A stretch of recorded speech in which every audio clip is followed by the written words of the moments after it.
Musical talent often runs in families, but this much talent, consider this: 5 siblings, all 20-somethings, all Juilliard graduates, all gifted classical pianists. They're called the 5Browns, and Gina Curry spent some time with this group during their recent performances at Powell Hall.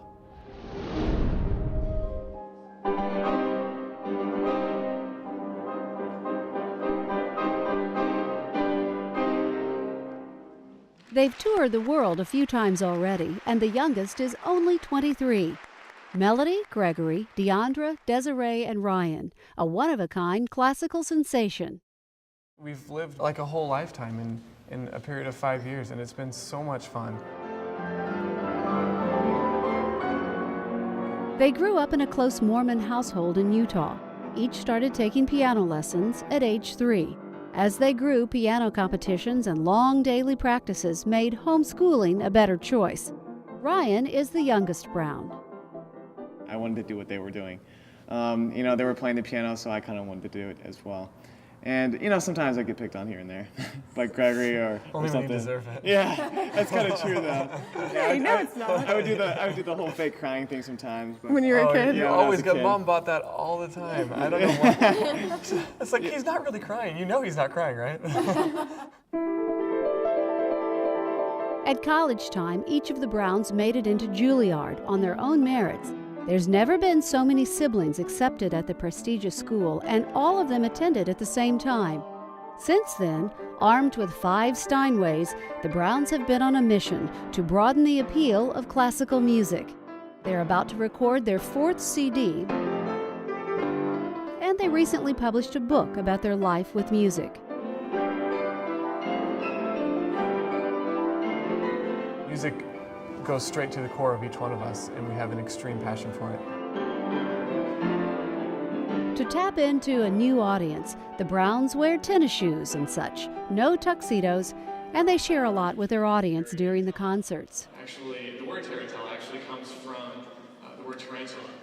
Talk about how the music makes us feel, because everybody can relate to music on that level. If they're putting their emotions and their experiences and into the music and relating to it in that way, everybody can enjoy this music. Reaching out to the next generation is as rewarding as it is important to these 5 virtuosos. They love playing in college towns, school auditoriums, and the likes of Powell Symphony Hall. If classical music has built up any walls, the 5Browns are here to tear them down. It doesn't matter where we are in the world. We could be in China, we could be in Europe, or we could be here in the States. And it's amazing to see a whole bunch of little kids coming up to us after the concert, because we'll usually meet them in the lobby after the concerts, and to hear them say, you've inspired me to keep practicing. As performers, they claim to have the best of both worlds. Not only do they play as a group, all 5 at once, an act in and of itself, but the concerts feature duets and solos.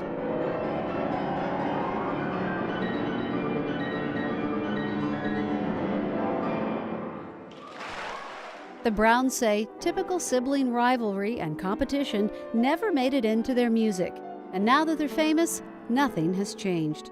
Spirituality grounds them, and family comes first.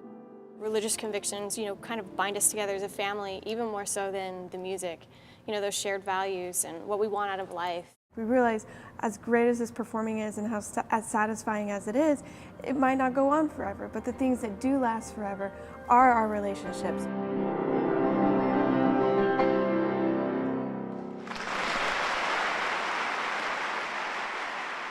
The 5Browns continue their journey from a small town in Utah to the world stage in a concert tour this summer and fall.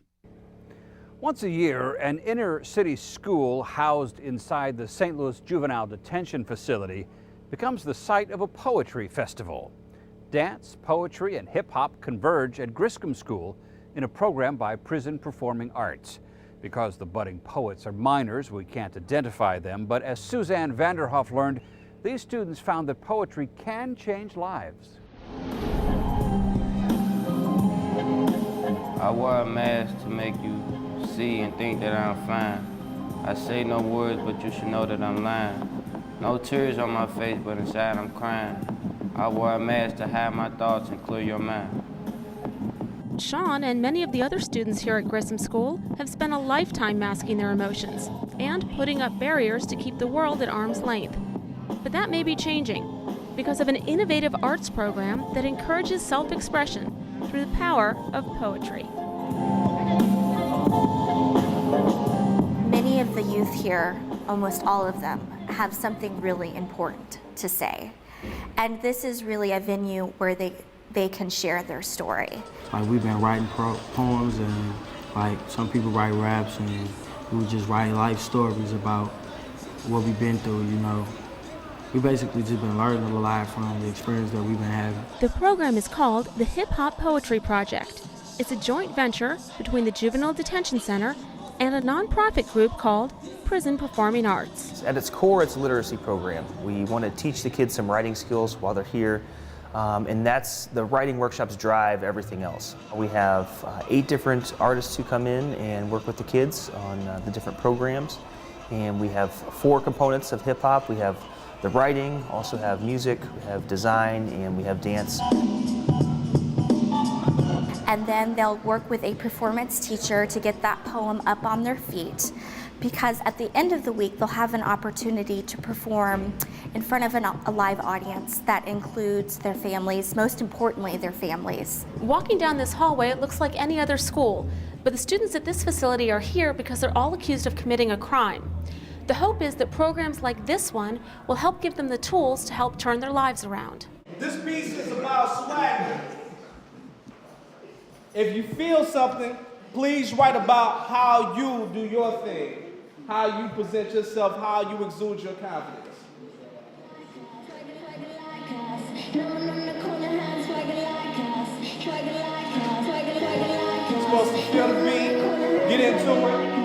Even if they don't see themselves as writers, I think they're all communicators with varying skill levels. So it's a matter of getting them to commit to it and put it on page. A lot of them experience things that you wouldn't even think a kid would experience, and when they express that and when they share that, it can be really moving. While the program is only 1 week long, some of the students say in just 7 days they've changed the way they think about themselves and their futures. I might see that I'm quite talented, and I've learned a lot of stuff since I've been here. Like, I've changed. I learned that, like, for real, that I could do anything if I really put my mind to it. I want them to take with them that somebody believes in them. Someone wants to hear their very important story that they have to tell. There is going to be a set of ears out there ready to listen. And I want them to take away a belief in themselves, that they got up, they did something that they didn't know that they were capable of doing, they accomplished it, they got the applause, and it was worth their time. I have feelings sometimes in the day. We have feelings in a different way. Anger and fear does not affect me.